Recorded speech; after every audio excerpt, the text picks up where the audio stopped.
Hey everybody, cool to see everybody. As everybody cycles in here, we got started a little bit late, so we'll start at 9:05 instead of 9:03. But if while you all are here, please feel free to jump in and sort of tell us where you're from. Maybe like if you've built an agent before. Just happy to see you all. I wish we could have everybody on the call, but people like Nathan can't be trusted, so we're not going to do that. So hello, Sacramento. Yeah, cool. So I'm Graham McBain. I'm the DevRel here at CopilotKit. Dennis from Bulgaria, love it. Ethan from Romania, Netherlands, Argentina, Brazil, Netherlands. This is great. If any of you built an agent before, Switzerland, South Africa, cheese and crackers. Got people from everywhere. Love it. Nope, no agent yet. France, usually Seattle. I like it, Joe. Charles, Uganda. Gabriel's using CopilotKit. This is cool. Alex, California. Love it. Yes, built a lot of OG LangGraph stuff. Cool, Ben. That's fun. Rwanda. Love it. Using CopilotKit. This is very cool.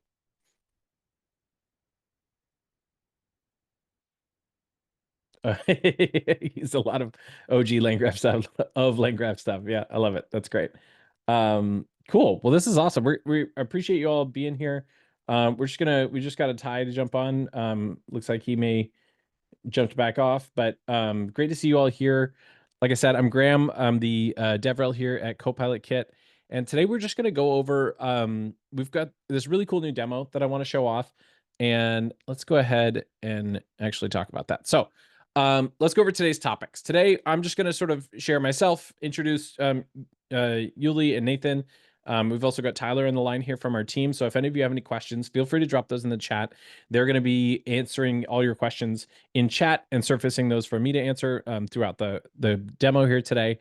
I just want to talk about this term, full stack agent, and something we think a lot about, right? We've built CopilotKit. It does a lot of the heavy lifting when you want to build an agent, and we're trying to help people understand that and how, because a lot of people are new to agents. I'm sure when you all were first getting ready building agents, there's just so much to understand, and so we're trying to help develop some language that help people get it in a few seconds. So maybe that's something you all can help me with today, which is like, tell us if this full stack agent framing is helpful to you and helps you understand it. We think it makes a lot of sense, but we're just this is new for everybody, so we're all building together here, and so your feedback is really great. Don from Colorado, hello. Hopefully you'll be more familiar with CopilotKit at the end here. Also, I lived in Colorado, loved it. It's great. But yeah, so on the call, we've got Yuli. So Yuli is one of the co-founders of CopilotKit. He's been sort of helping drive this project from the very beginning and got it to where it is today. We've got Nathan, who, if you've been in our Discord before, you have seen him. He is the most prolific person on the CopilotKit interwebs, CopilotKit corner of the interwebs. He's always answering questions, getting information back to our devs so that you all can be building faster and faster. We've got Tyler, who is an engineer on our team and also builds a lot of our tutorials, and Suhas as well, who I think built this multi-agent canvas demo. So when I butcher it totally, he's gonna be furious with me. So and again, I'm Graham. I'm the head of DevRel here. So I'm always happy to meet anybody who's interested in building with CopilotKit, has questions about it, suggestions for how we can make it better. That's really my goal here. Yes, shout out Nathan. We don't do enough to I don't know if you all have seen that meme of like the army guy standing there accepting all the slings and arrows and then the person sleeping. It's like CopilotKit doing their work and Nathan accepting all of the feedback on everyone's behalf. So yes, it's what gets me up in the morning. Yeah, yeah. The pings. We've actually configured his computer so that it doesn't ever go quiet, and he just constantly gets notifications of Discord. His wife hates it. Cool. So today we're going to talk about what a full stack agent is. Then we're going to show off this multi-agent demo. And then we're going to go ahead and jump into a little bit of the features we dropped. So I don't know if any of you saw, but we announced co-agents version 0.5 this week. Sort of the not quite 1.0, but a production ready level of co-agents that we dropped this week. We're really, really proud of it. For the last few months, we've been working with a lot of large enterprise teams tons and tons of individual developers and small teams, and we've been able to really coalesce the building blocks of what it takes to build a full stack agent into these core features. And so we're excited to sort of say, this is what you need to build a full stack agent so that you all could just grab that information and get running. So let's go ahead. I want to jump in a little bit to the demo as we talk about what a full stack agent is. So this is our first demo here. I'm going to run just the first query. This is our multi-agent demo. What that means is we've got two different agents, a research agent and a travel agent running in the background. And so you can see it says no agent running, but now up at the top right, it says we've got a research agent running. So what are full stack agents? You know what a full stack application is. It's your cloud services, your database, your server side code, all running on the back end, and then you have the client, which is actually interfacing with the user. And so we've been trying to help people understand how do you build an agent, and we're thinking of it as a full stack agent. So what that means is your agent code, your database, your tool calls, everything that the agent is doing in the background is your backend, and then everything that's happening on the front end, which is the users adding multimodal inputs, the application getting updated, the agent making calls to the application, all of that stuff is the front end of a full stack agent. And so we're trying to start developing that language to help people understand that. If that makes sense to you all, I'd love to hear just in the chat if anybody has any feedback of like full stack agents that makes sense, or that's the stupidest thing I've ever heard. So that's something that we're starting to define, we think is really important. We also have this concept, which we'd love your feedback on, which is CopilotKit is really building the interface for agents. If you think of an application having this like layer in the center, here's the back end, here's the front end. React is how users interact with this interface. CopilotKit is how agents interact with this interface. It's kind of a nebulous concept, but you all are closer to the metal. Gabriel says it makes sense. That's great to hear. We're switching our whole company now because of what Gabriel said. I'm just kidding. No.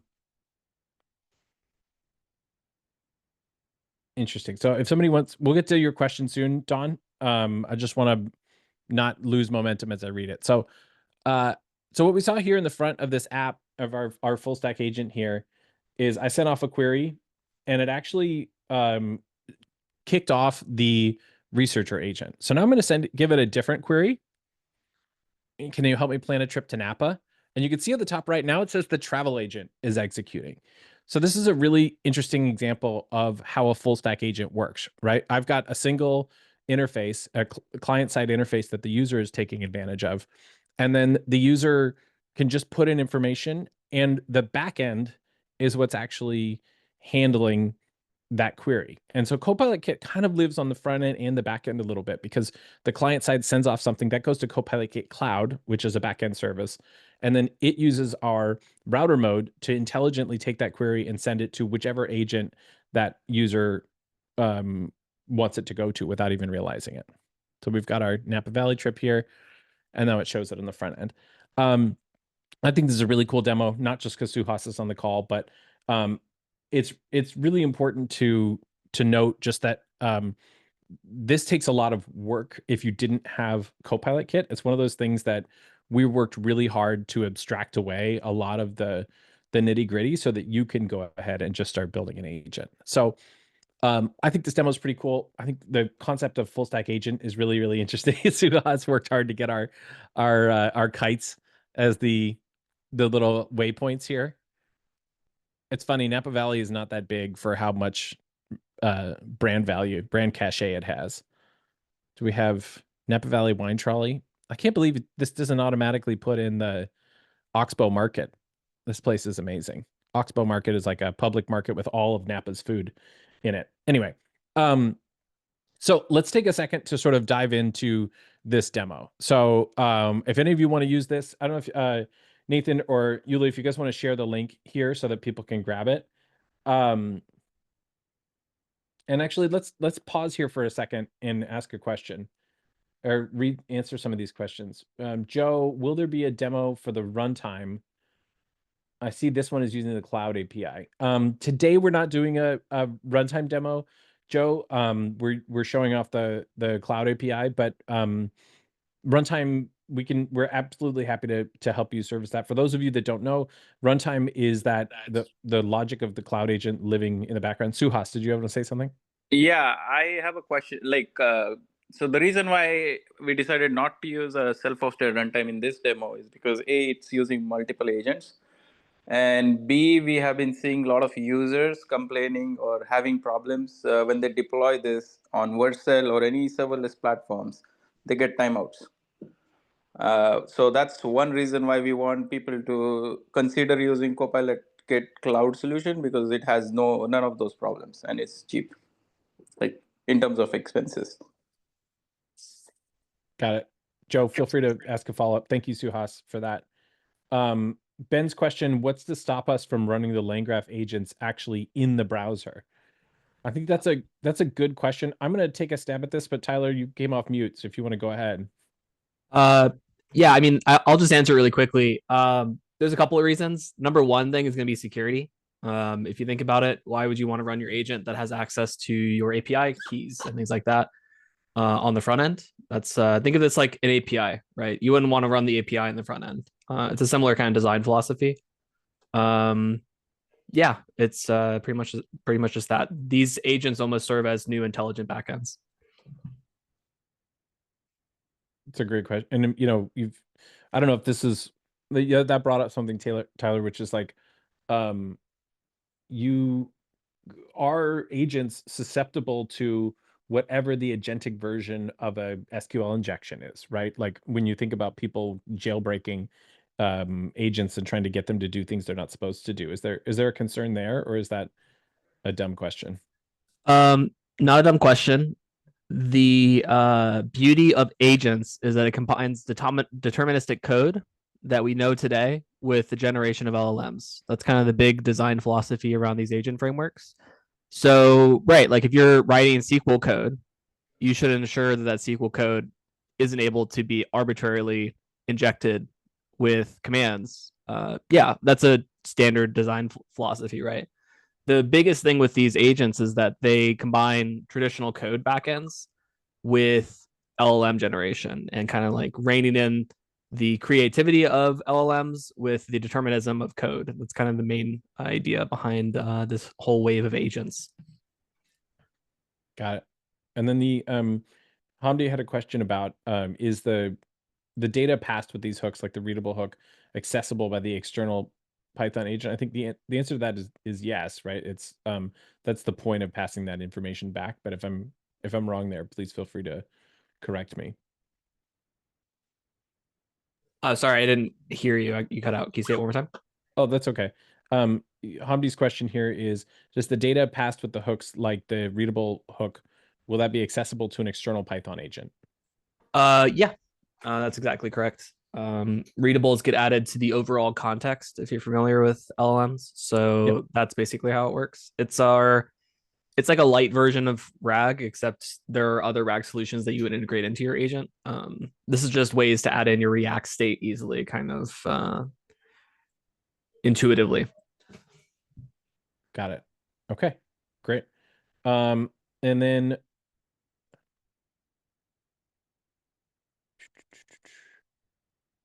Don had a previous question. Let's go back there.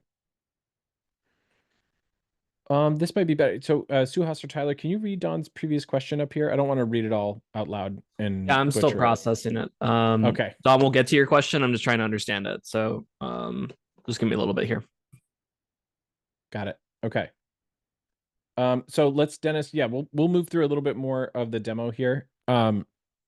So here's the multi-agent canvas demo. We've got the link in the chat if you want to go ahead and download it here.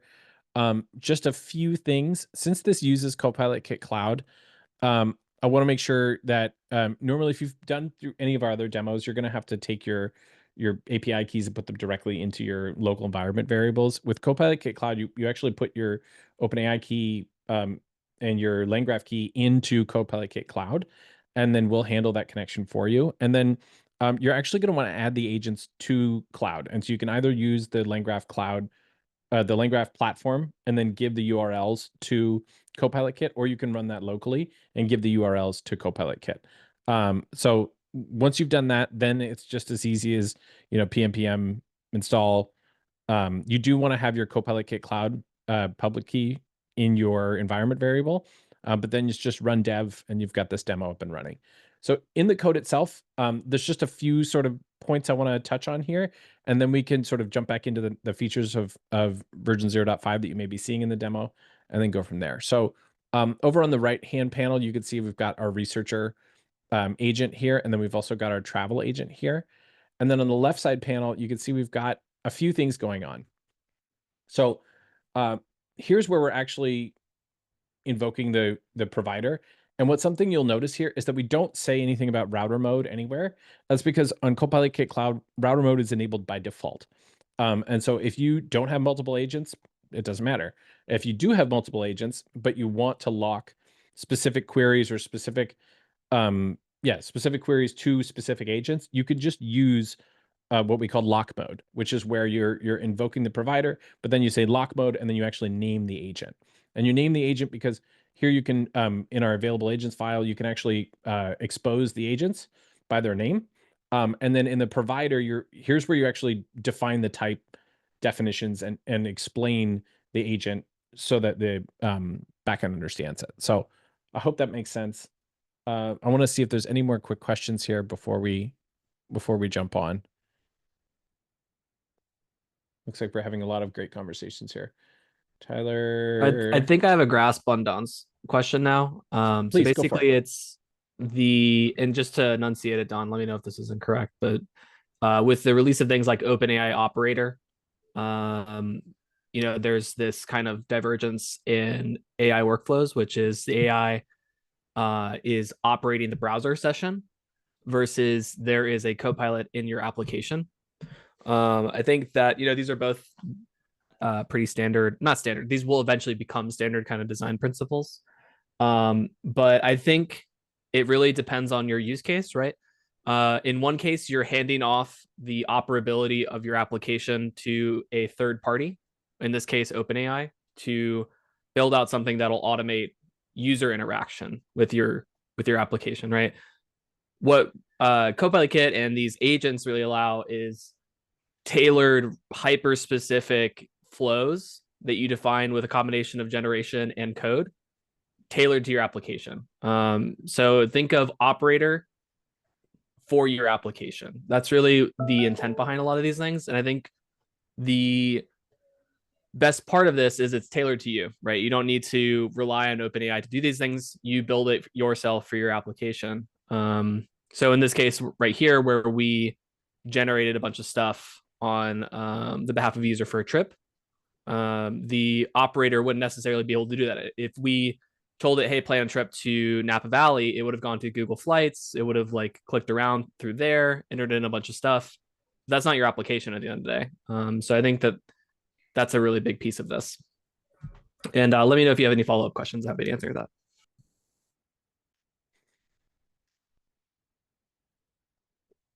That's a good question from Ethan. In a two-agent structure, does each agent have access to the conversation history memory of the other agent?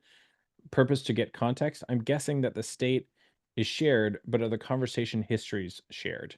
The conversations, it's actually the other way around. So state is not shared, but message history is. So basically, CopilotKit serves as the interfacing layer between all of your agents, and we pass the message context along through all of your agents. So they're all aware of past agents running, if agents are running, or if agents have run, that sort of thing. So the state is actually quarantined to the specific agent. Got it. Okay, those are great questions, and I'm just gonna dive into the next part of this demo because I want to make sure that we're getting on and see if we can have any other questions here. But so now I want to talk a little bit about some of the stuff that we launched with CoAgents version 0.5, and you can feel free to keep asking questions in here, and we'll get to those at the next stopping point. But I just want to make sure that we're moving this along a little bit. So I'm just going to ask another question of the research agent, which is, research everything there is to know about Napa. And then I'm going to use that to talk about some of the features that we launched here in CoAgents version 0.5. And it was so fast now that it actually here. So you can see right here, we've got all the different sort of reasoning and searching that the research agent is doing. And so that actually shows off a couple different things here. So one of the things is agentic generative UI, and that's going to be both this map here, which is this is a map component that Suhas built, but the agent has the ability to generate the information using this component. So we can give the agent access to take control of that. And it also, the agent is able to, we have this list here. The agent's able to generate what it's doing here in the chat. But it's also an example of shared state. Searching for Microsoft Majora. Oh, interesting. I gave it the query was everything you know about the wine industry in Napa's history. So that's funny how that's working. But yeah, so shared state is really powerful because it both lets the agent know the user's state of the application. So you could say an example where we've asked it for a trip to Napa, and then I can actually edit this trip and say, I don't want to do this, I don't want to do that. And then the agent, what if I said, can you add some different stops to our trip? It would be able to see that we deleted those previous stops and then add new things to it. And then the other way around is where the agent is doing some work right now, we can actually see what the agent's doing in real time. That does a couple things. It builds trust for the user that the agent's actually working and it's not just seeing a spinning thing, and it allows the user to feel like something's happening, that work is actually going on. I like to liken this to there was this study where people thought elevators took too long, and the one solution was to like spend all this money upgrading elevators so that they moved faster. The other solution was to just put a mirror near the elevators so that people would look at themselves and not feel like time had passed so much because they could be busy looking at themselves. It's just a funny little solution there. Another thing that we shipped with CoAgents version 0.5 is smart routing. That's something we've been talking a lot about here, so I won't need to go into detail to it. Another thing is predictive state streaming. So we've got shared state, but then there's also this idea of state streaming, which is you have an agent going off and doing a task, and that may take a few seconds, a few minutes if you're using a service like deep learning, or if you're using one of those deep research tools.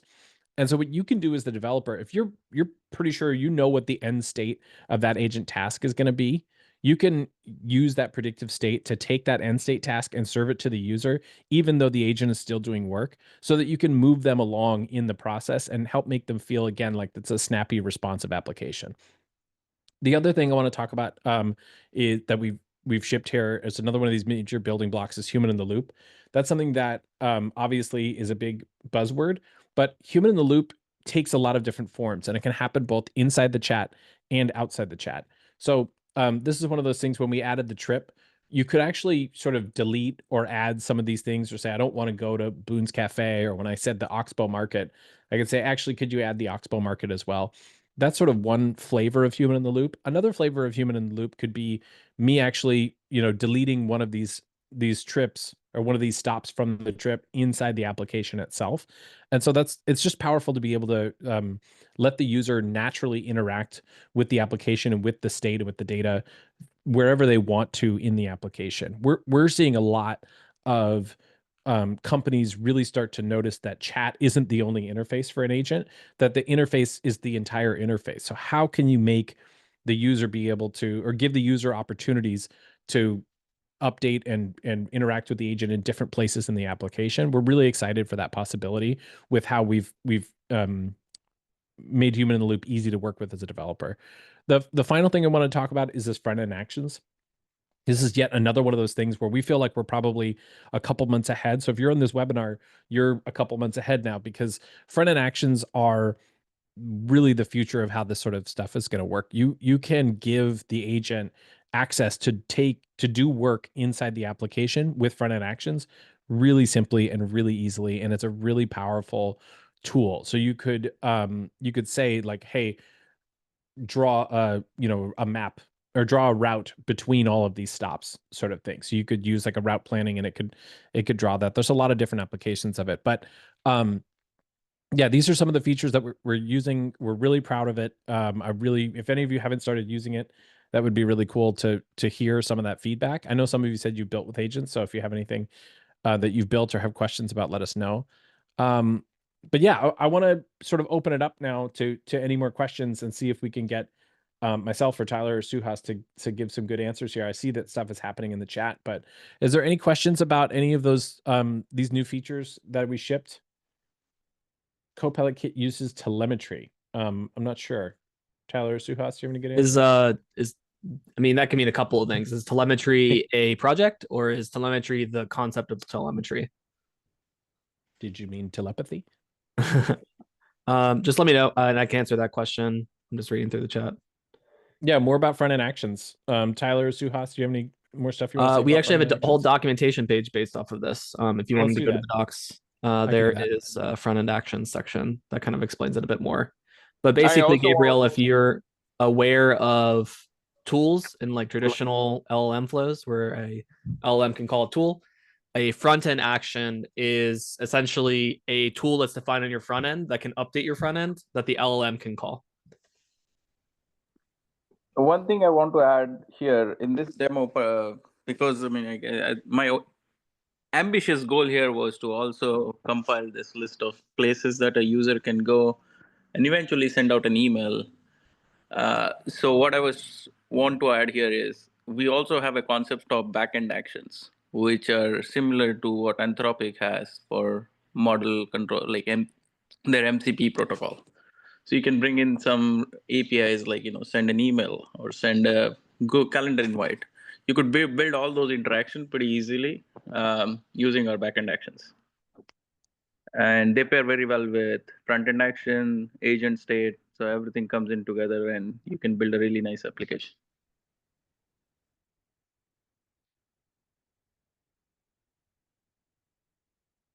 Got it. Thank you, Suhas.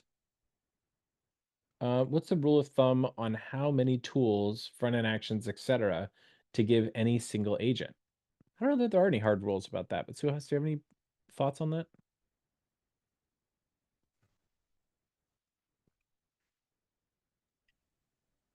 No, we don't really enforce any of those rules or restrictions. You can have as much as you want, but then again, I think there is an upper limit to everything. We just haven't found the threshold yet. Yep. And then JP, your question around CopilotKit Cloud costs. CopilotKit Cloud is free. The LangGraph Cloud costs, I know I pay, I think like $25 a month for Langsmith.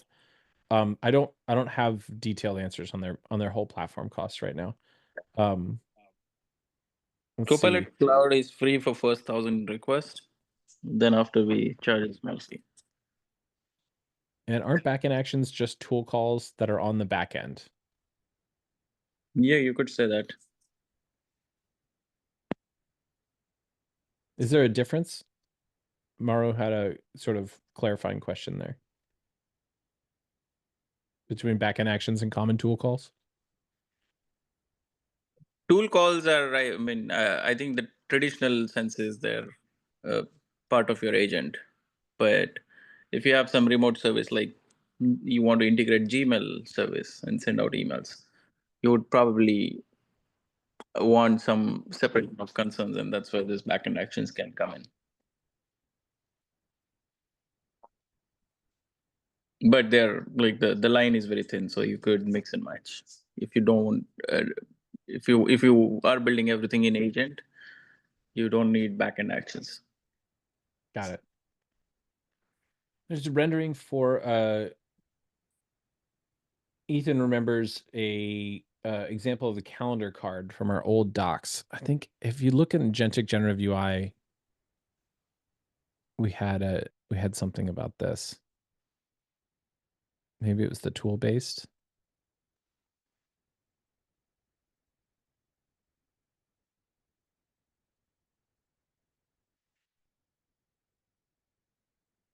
Yeah. I sent the docs page. I've seen that demo. I think we've been changing docs quite radically, so I don't really see if we still have it. Yeah, we lost Tyler. He must have had a call at 9:30. Ethan, we still support the feature though. I sent what I think is the right docs page. Yep. But yeah, we can talk on Discord as well. But yeah, you can. I don't. Suhas, would you consider front-end actions to be within? I mean, I guess the chat UI is just a fully fleshed out front end. action canvas, if you would think of it that way. Do you see Ethan's question here? Yeah, I'm scrolling and seeing if I can. Ethan, do you have any docs for rendering front-end action in chat UI? Yeah, I think we should have it. It should be in the travel demo. Travel demo is the most recent one. They have some examples and quick tutorials on how you can render the actions on the sidebar. You're essentially looking at use Copilot action hook with a render and await for response callback. We can think Uli already shared a link. No, that's Yeah, share it to the travel demo yeah. tutorial, I think that which travel tutorial would explain everything nicely. yeah, and it's a really thorough demo and uses all the building blocks of coagents. So I think it's one of the best ways to get your hands on what's enabled here. And then Clint's question around our backend and remote actions in the runtime exposed to the LLM as tools. I think the answer is yes. I'm just not sure I understand that question. No, yes, it's absolutely yes. Because Yeah. that's LLM decides when to call it. We don't decide. It's Does the part new of, app, it's part of their run loop. and Joe had a question, does the new update fix testing in Langsmith? Previously, whenever we tested the agent in the studio with CopilotKit implemented, it wouldn't work unless all the Copilot keys were provided. Nathan, do you have an answer there?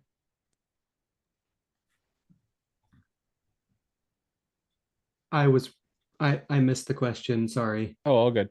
Does the new update fix testing in Langsmith? Previously, when we tested the agent in the studio with CopilotKit implemented, it wouldn't work unless all the Copilot keys were provided. Oh, that's that initial state stuff that we run into, Nathan. Right. Yeah. So No, is we it don't. fixed or are we working on it? No, no, I don't think we touch any of that. So Okay, Yeah, I so think we'll it's on get to it. We'll get to it. And thanks for bringing it up, Joe. We'll prioritize fixing Yep. that. And And by Dennis, the are way, you committed? our Discord is very open. Like we're very active on there answering questions. I'll send a link to join the Discord to anyone interested. are And we then coming Dennis, to open source? Absolutely, I think I love that's the part that I love about CopilotKit. yep. I think this space is moving so fast. It's almost like irresponsible to not be committed to open source in some ways, because you just have to. We can't possibly just do it ourselves. You've got to keep everything open. Let's see. Is it right to think that agentic goals will be the continued stringing of agents to more full usefulness to almost enterprise level delivery versus automation of a single assignment? Don, I'm not quite sure I understand that question. Is there maybe another, could you rephrase that?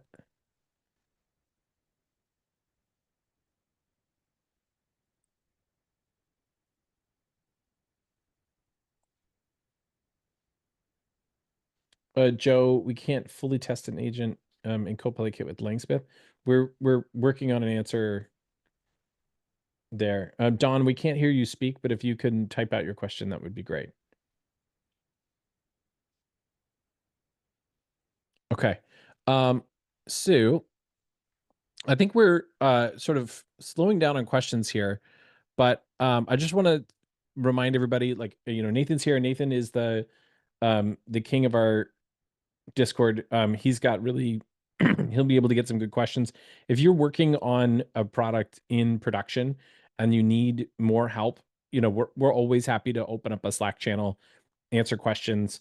We've done a lot of work to support a lot of different teams that are working on this. So we're always happy to help if you have any questions, but feel free to ask some more questions in here. We can get some of those, and then we'll go ahead and wrap up here. But the cloud price after 1,000 actions, still free. Contact us to unlock more requests.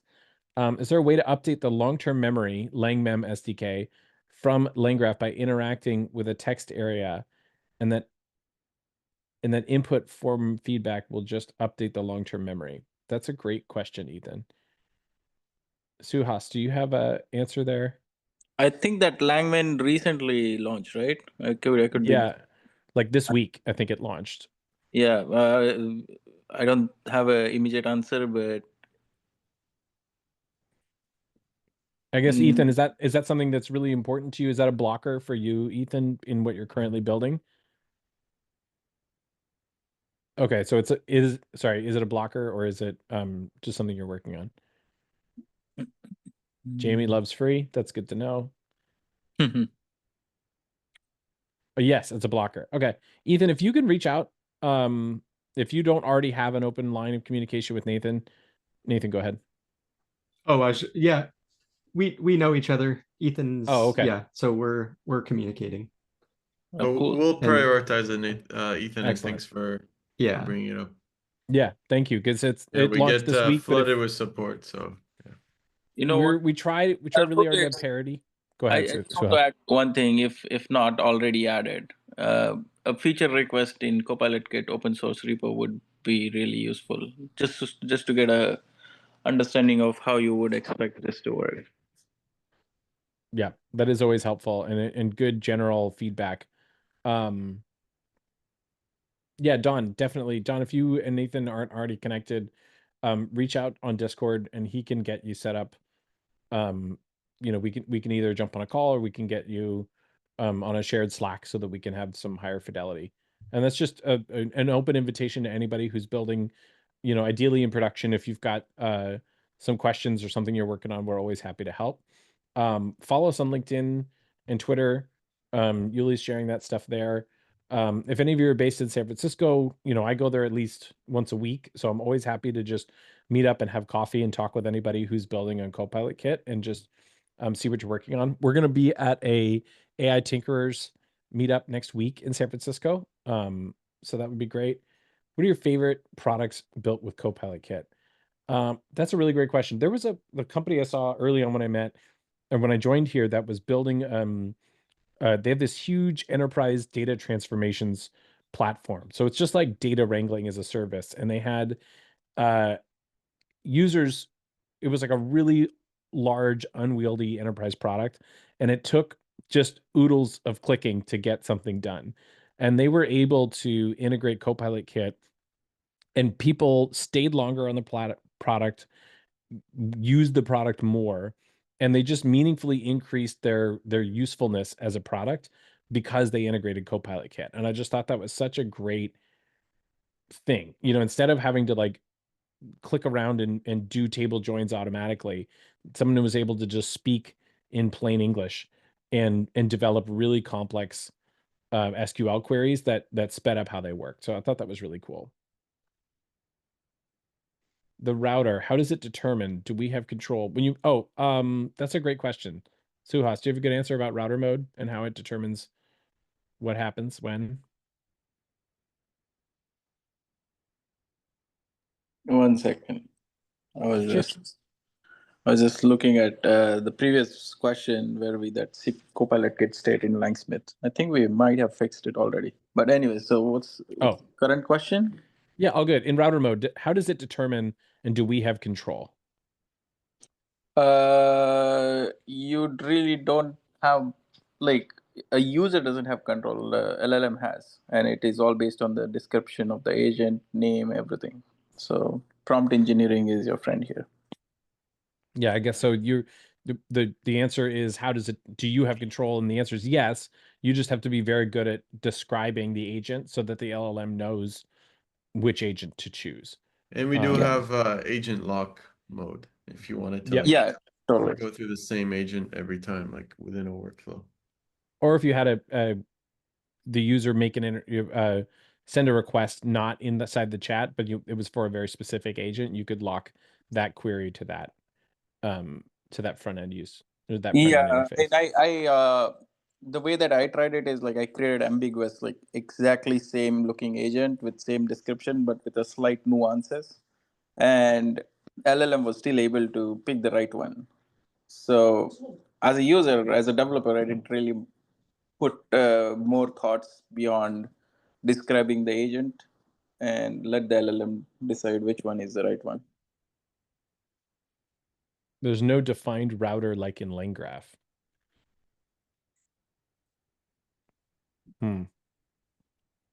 No, not really. Thanks, Ethan. We'll stay in touch. Joe, That's a good question though. Like defining a router, would that something be useful? I'm wondering if there are some preconditions, like how LangGraph allows you to define conditional routes. It could be a use case where CopilotKit router, this multi-agent router, has some capabilities to provide some conditions. Yep, agreed. Let's see, Joe's question. We're going to take 3 more questions and then we'll go ahead and wrap up early here. So it'd be good to know if I need to use LangGraph, how do I get the CopilotKit for UI and wire up my data and tools and be able to not use LangGraph? Joe, that's a great question. It's something we think a lot about. And we've just done some work that we're not quite ready to talk about, but that we're hoping will make it a lot easier for you to either bring your own agents. We talked to a lot of people that sort of have gotten really good at agent creation and don't want to use individual frameworks. And so we're trying to make sure that we support that and also other frameworks as well. So Yeah, and that for is something the we're working on. Go ahead. yeah, and for the non-agentic CopilotKit, like you don't need LangGraph for any agent framework at all.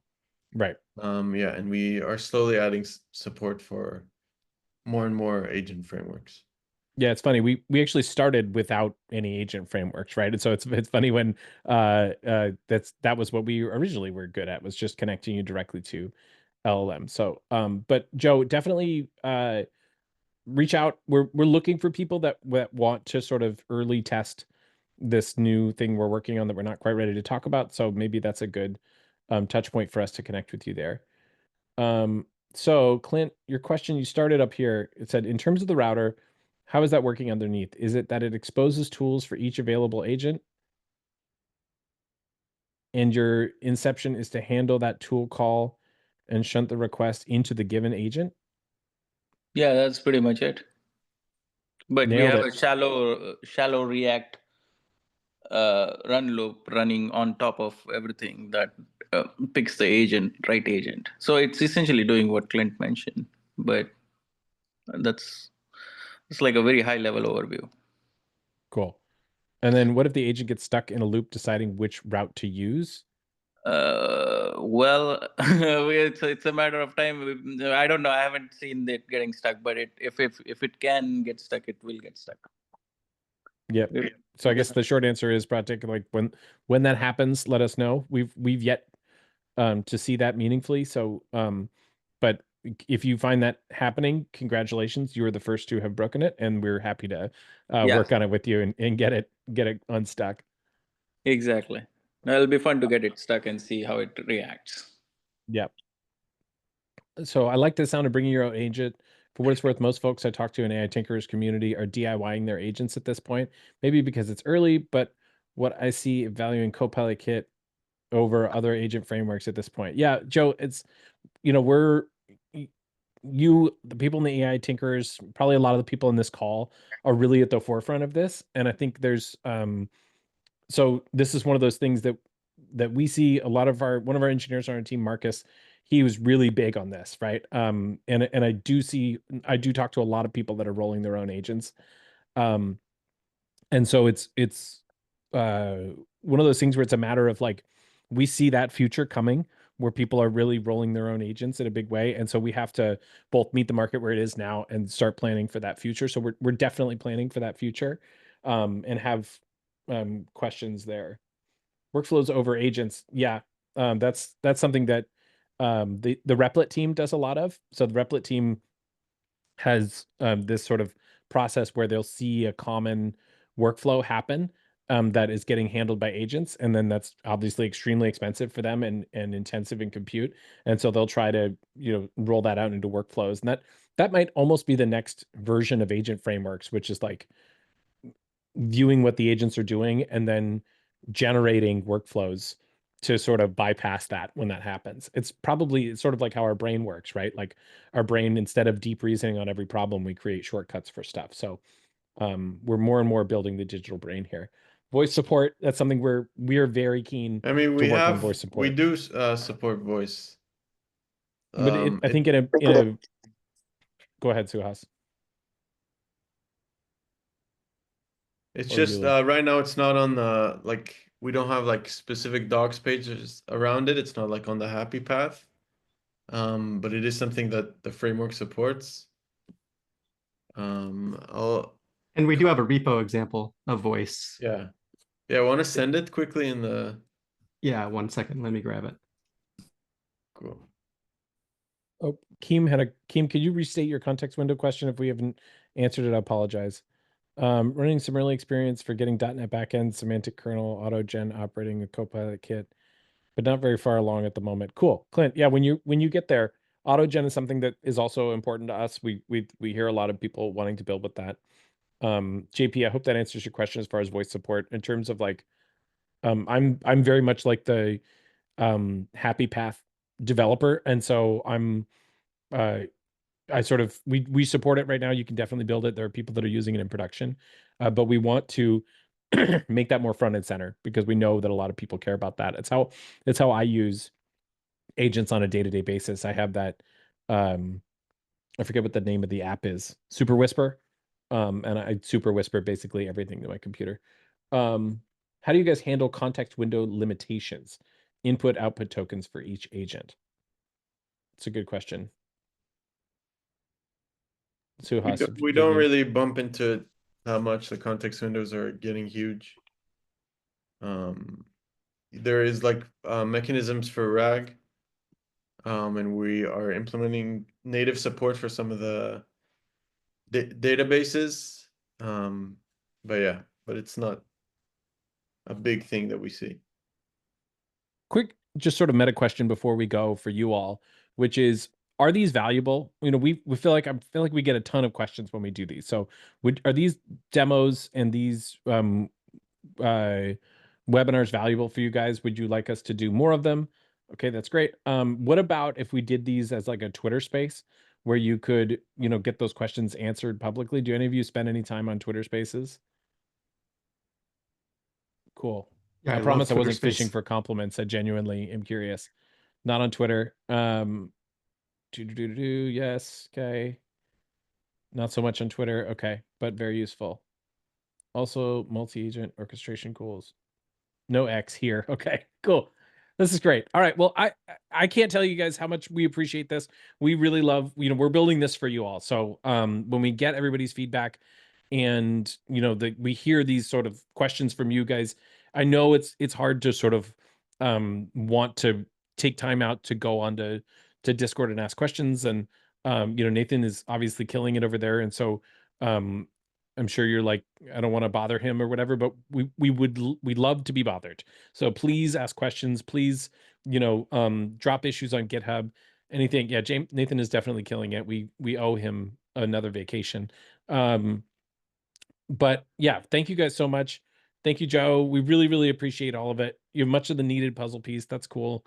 We're going to be working a lot on our messaging, and just trying to help people understand how to build agents and how CopilotKit fits in. If any of you have questions on that, that's important for me. Yeah, +1 for Nathan. Buy Nathan a coffee. He does get paid, so I want to be clear that he is. Yeah. Yeah. It's all good. Yes, but he is not allowed to leave his computer. Cool. So we'll try doing more of these because I do hear you that response that you guys really like this is great. We want to make sure to make it as easy as possible for you guys to get the answers you need so you can keep building, so that people like Joe who are finding the bleeding edges of this stuff can report back, and then we can build it and make it easy for you guys to keep going. So thank you so much. We love doing these webinars, and we will see you all soon. We'll try doing one of these again soon. Thank you so much, everybody. Appreciate everyone. Thanks, everyone.